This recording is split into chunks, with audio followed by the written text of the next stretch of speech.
Hello student, welcome to our YouTube channel. In this video, I will guide you on how to prepare effectively for the 10th board science examinations. आपल्याला या व्हिडिओच्या माध्यमातून सर्व वर्ग 10वीच्या विद्यार्थ्यांना योग्य ते मार्गदर्शन पेपरच्या संदर्भामध्ये मिळणार आहे. त्या अनुषंगाने अत्यंत उपयुक्त असा हा व्हिडिओ आहे आणि आपण अगदी शेवटपर्यंत बघावं, जेणेकरून आपल्याला येणाऱ्या परीक्षेकरिता सोपं आणि सुलभ जाणार. येणाऱ्या 20 तारखेपासून आपल्या 10वी बोर्डची परीक्षा सुरू होत आहे आणि त्या परीक्षे संदर्भामध्ये आपल्याला योग्य तो मार्गदर्शन आधी जर मिळालं तर आपलं चांगलं यश आपल्याला प्राप्त होऊ शकतंय असं तरी मला वाटतंय. त्या अनुषंगाने सर्व वर्ग 10वीच्या विद्यार्थ्यांना सायन्स या विषयाच्या संदर्भामध्ये वाटणारी भीती ती कशी कमी करता येईल या व्हिडिओच्या माध्यमातून आपण त्यांची भीती कमी करूया. तर अगदी शेवटपर्यंत आपण विद्यार्थी मित्रांनो हा व्हिडिओ बघावा. आपला हा जो सायन्सचा जो विषय असतो हा अत्यंत स्कोरिंग विषय असतो, परंतु जर योग्य तो नियोजन पद्धतीने आपण जर का अभ्यास केला नाही समजा विद्यार्थी मित्रांनो, तर या ठिकाणी तारांबळ आणि आपल्याला घाबरगुंडी सुटत असते. तर बघा, नियोजन कसं, टाइम मॅनेजमेंट आपल्याला या व्हिडिओच्या माध्यमातून शिकून घ्यायचं आहे की कोणत्या प्रश्नाला किती टाइम आपल्याला द्यायचा आहे, किती वेळ द्यायची आहे आणि किती वेळामध्ये तो प्रश्नाचं उत्तर लिहिणे अपेक्षित आहे. हे सर्वकष माहिती आपण या लेक्चरच्या माध्यमातून आपल्याला देणार आहोत. तर लक्ष द्या विद्यार्थी मित्रांनो, वर्ग 10वीचा जो पेपर असतो सायन्स फर्स्ट, वर्ग 10वीच्या पेपरमध्ये सायन्स फर्स्ट आणि सायन्स सेकंड असे 2 पेपर होत असतात. तर सायन्स फर्स्ट हा 40 गुणांचा असतो, सायन्स सेकंड हा 40 गुणांचा असतो. ठीक आहे.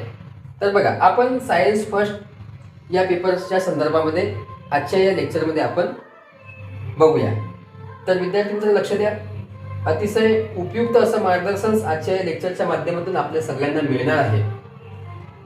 वर्ग 10वीच्या विद्यार्थ्यांकरिता खास लेक्चर आपण तयार केलेला आहे. बघा लक्ष द्या विद्यार्थी मित्रांनो की वर्ग 10वीमध्ये विज्ञान हा विषय जो असतो तर सायन्स फर्स्ट हा 40 गुणांचा असतो, सायन्स सेकंड हा 40 गुणांचा असतो. तर हे जे 40 गुणांचे जे पेपर असतात त्याला वेळ दिली गेली असते 2 तासाची. तर 2 तासामध्ये आलेले प्रश्न आणि त्या प्रश्नाला किती वेळ द्यायची आपल्याला त्या संदर्भामध्ये हा लेक्चर आपण बघूया. ठीक आहे. तर बघा, तर 40 गुणांचा सायन्स फर्स्ट याच्या संदर्भामध्ये आजच्या लेक्चरमध्ये बघूया. तर याला टाइम ड्युरेशन असते किती काय 2 आवर्स, म्हणजे 2 तासाचा टाइम असते याला. ठीक आहे. तर बघा, या ठिकाणी येणारा प्रश्न म्हणजे सांगायचं तात्पर्य म्हणजे आजच्या व्हिडिओच्या माध्यमातून मला हेच आपल्या विद्यार्थ्यांना सांगायचं आहे की सर्वात प्रथम अभ्यास तर करतो आपण, परंतु आपल्याला पेपर कशा प्रकारे येत असते त्याची जर माहिती आपल्याला जर आधी मिळाली समजा, तर आपल्याला अभ्यास करण्याकरता सोपं आणि उत्तरं लिहिण्याकरता सुद्धा सोपं जाता येईल. ठीक आहे. तर प्रश्नाचं अवलोकन करून घेणे अति आवश्यक असते. आपण 1-2 वर्षाआधीचे जे आलेले पेपर आहेत त्यांचं अवलोकन करावं आणि त्यानुसारच समोर सुद्धा पेपर येणार आहेत. त्या अनुषंगाने टाइम मॅनेजमेंट, किती प्रश्न येतात, कशा प्रकारे प्रश्न येतात याचं संपूर्ण नियोजन आपण करून घेणे अति आवश्यक असते. तेव्हाच आपल्याला आपले जे येणारे विषय, आपले जे पेपर असतात ते सोपे आणि साधे आणि सरळ वाटू लागतात. ठीक आहे. तर बघा, 40 गुणांचा हा पेपर राहील आपला, 2 तासाचा राहील. तर या ठिकाणी प्रश्न क्रमांक 1, क्वेश्चन नंबर 1A. ठीक आहे. तर या ठिकाणी क्वेश्चन नंबर 1A, तर हा जो प्रश्न असतो चूज द करेक्ट ऑप्शन्स म्हणजे फिल इन द ब्लँक्स. सर्व 5 प्रश्न दिले गेले असतात. या ठिकाणी एकूण 5 प्रश्न दिले गेले असतात. ठीक आहे. आणि fill in the blanks, choose the correct option दिलेले असतात आणि त्यापैकी आपल्याला चूज करायचं असते. योग्य ते आन्सर आपल्याला चूज करून आपल्याला लिहायचं असते. ठीक आहे. आणि याला वेटेज दिलं गेले असते किती मार्काचं, 5 मार्क. ठीक आहे. 5 मार्काचे वेटेज दिले गेले असते. यावर एकूण 5 प्रश्न असतात आणि प्रत्येक प्रश्नाला 1 मार्क दिलं असते. या ठिकाणी 4 ऑप्शन असतात. 4 ऑप्शन पैकी एक ऑप्शन आपल्याला काय करायचे असते, चूज करायचं असते आणि योग्य तो करेक्ट आन्सर त्या ठिकाणी लिहायचं असते. ठीक आहे. आता बघा क्वेश्चन्स फर्स्ट ए झालं, फिल इन द ब्लँक्स. आता क्वेश्चन्स फर्स्ट बी हा सुद्धा या ठिकाणी सुद्धा टोटल प्रश्न विचारले गेले असतात 5. ठीक आहे. 1 2 3 4 आणि 5 अशा प्रकारे प्रश्न विचारले गेले असतात. आता पहिला जो प्रश्न असतो या ठिकाणी कशा प्रकारचा असतो, तर हे जे क्वेश्चन फर्स्ट बी जे असेल तर डिफरंट क्वेश्चन्स या ठिकाणी विचारले गेले असतात. व्हरायटीज क्वेश्चन्स या ठिकाणी अरेंज केले असतात आणि प्रत्येक प्रश्नाला एका मार्काचं वेटेज दिलं गेलं असते. म्हणजे टोटल 5 मार्काचं या ठिकाणी हा प्रश्न असतो. तर बघा पहिला प्रश्न जनरली असतो ऑड वन आउट. ठीक आहे. विसंगत घटक ओळखा. दुसरा प्रश्न असतो कोरिलेशन सहसंबंध. तिसरा प्रश्न असू शकतो या ठिकाणी मॅच द पेअर जोड्या जुळवा. चौथा प्रश्न असू शकतो या ठिकाणी ट्रू आर फॉल्स. आणि पाचवा जो प्रश्न असतो डिफाईन असू शकतो, फंक्शन्स विचारलं जात असते किंवा एखादं आन्सर शॉर्ट आन्सर किंवा एखादं नेम त्या ठिकाणी विचारलं जात असते. तर अशा प्रकारे व्हेरायटीज क्वेश्चन्स या ठिकाणी क्वेश्चन्स फर्स्ट बी मध्ये विचारले जात असते आणि याला वेटेज दिलं गेलं आहे किती 5 मार्क्सचं. म्हणजे टोटल क्वेश्चन नंबर 1 ए आणि बी यावर टोटल वेटेज जर बघितलं समजा आपण 10 मार्काचं दिलं गेलं आहे. प्रत्येक प्रश्नाला एक मार्क दिलं गेलं आहे.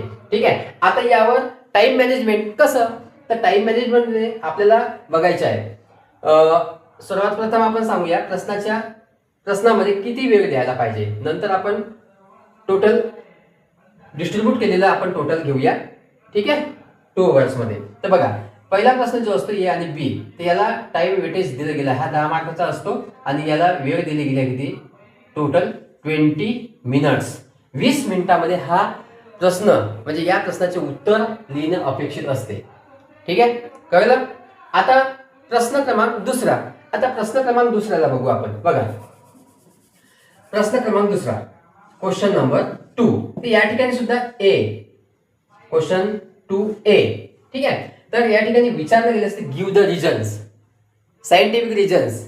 ठीक आहे. कारणे लिहा, शास्त्रीय कारणे विचारले जात असते.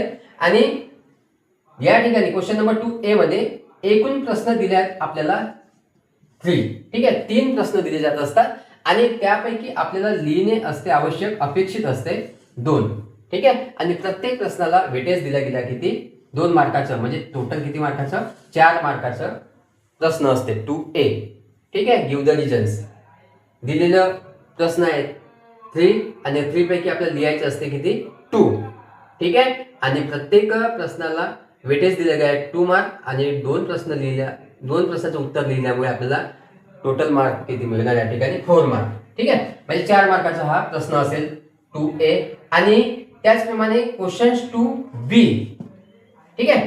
हा सुद्धा बघा या ठिकाणी सुद्धा दिलं गेलं आहे किती 5 प्रश्न दिले जात असतात आणि 5 पैकी आपल्याला उत्तर लिहायचं असते किती 3 प्रश्नाचं. ठीक आहे. आणि प्रत्येक प्रश्नाला वेटेज दिलं गेलं आहे 2 मार्काचं. तर टोटल 6 मार्काचा हा प्रश्न असतो. ठीक आहे. म्हणजे टोटल किती 10 मार्काचा. म्हणजे क्वेश्चन नंबर 2A हा सुद्धा किती मार्काचा राहणार 10 मार्काचा. तर याला टाइम मॅनेजमेंट वेळ जर द्यायची असेल तर जवळजवळ आपण याला वेळ देत असतो 25 मिनिटं. किती मिनिटं 25 मिनिटाचे वेळ देणे अपेक्षित असते. ठीक आहे. 25 मिनिटं आलं लक्षात. आता बघा क्वेश्चन नंबर 3. ठीक आहे. Question number 3. आता क्वेश्चन नंबर 3 मध्ये टोटल आपल्याला प्रश्नपत्रिकेमध्ये एकूण 8 प्रश्न दिले असतात आणि 8 पैकी आपल्याला लिहायचे असतात 5 प्रश्नाचे उत्तर. ठीक आहे.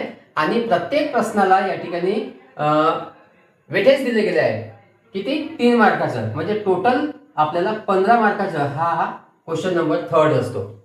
ठीक आहे. आणि याला जर टाइम द्यायचे झालं समजा तर जवळजवळ 40 मिनिटाच्या आतमध्ये हा प्रश्न आपल्याला उत्तर लिहून कंप्लीट व्हायला पाहिजे. ठीक आहे. म्हणजे 5 प्रश्नाचे उत्तरे आपल्याला 40 मिनिटाच्या आतमध्ये लिहायचे आहे. ठीक आहे. आता नंतर बघा क्वेश्चन नंबर शेवटचा क्वेश्चन येत असतो या ठिकाणी.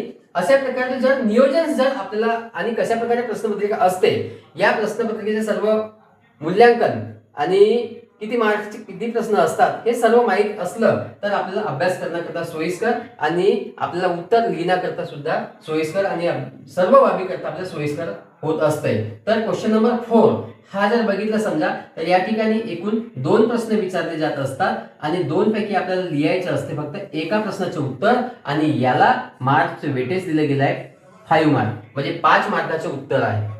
ठीक आहे. आता या प्रश्नाला आपल्याला वेळ जर द्यायची असेल तर आपण 15 मिनिटाच्या आतमध्ये 15 मिनिटाच्या आतमध्ये या प्रश्नाचे उत्तर लिहिणे अपेक्षित आहे क्वेश्चन नंबर 4 चे. ठीक आहे. तर अशा प्रकारे हा सायन्स 1 म्हणजे विज्ञान भाग 1 च प्रश्नपत्रिका असते आणि आपल्याला त्यावर उत्तर लिहायची असतात. त्या वेळेमध्ये सांगितलेल्या वेळेमध्ये आपल्याला उत्तर लिहिणे अपेक्षित असते. ठीक आहे. आता बघा, आता जर बघितलं समजा आपण तर पहिल्या प्रश्नाचं उत्तर आपल्याला 20 मिनिटांमध्ये लिहायचं आहे. दुसऱ्या प्रश्नाचं उत्तर आपल्याला किती मिनिटांमध्ये लिहायचं आहे? 25 मिनिटांमध्ये लिहायचं आहे. तिसऱ्या प्रश्नाचे उत्तर आपल्याला 40 मिनिटाच्या आतमध्ये लिहायचं आहे आणि चौथ्या प्रश्नाचे उत्तर आपल्याला 15 मिनिटांमध्ये लिहायचं आहे. तर झाले किती आपल्याला या ठिकाणी जर बघितलं समजा. ठीक आहे.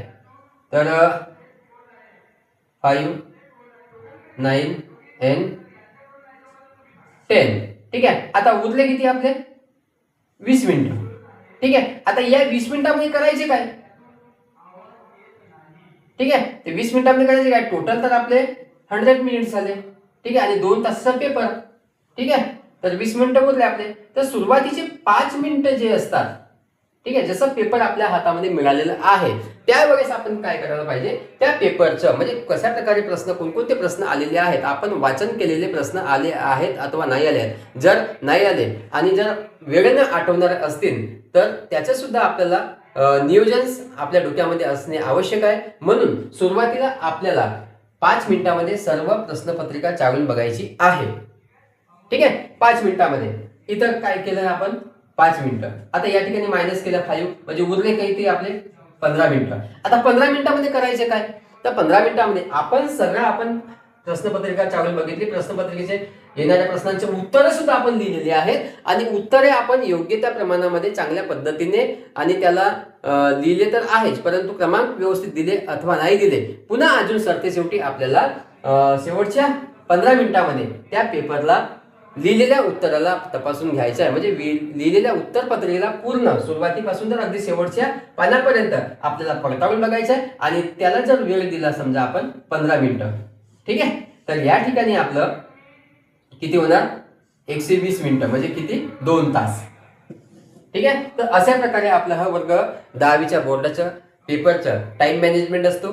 ठीक आहे. आणि अशा प्रकारचं प्रश्न एकूण 4 प्रश्न असतात आणि त्या 4ही प्रश्नाला योग्य ते मार्काचे वेटेज दिले गेले आहे.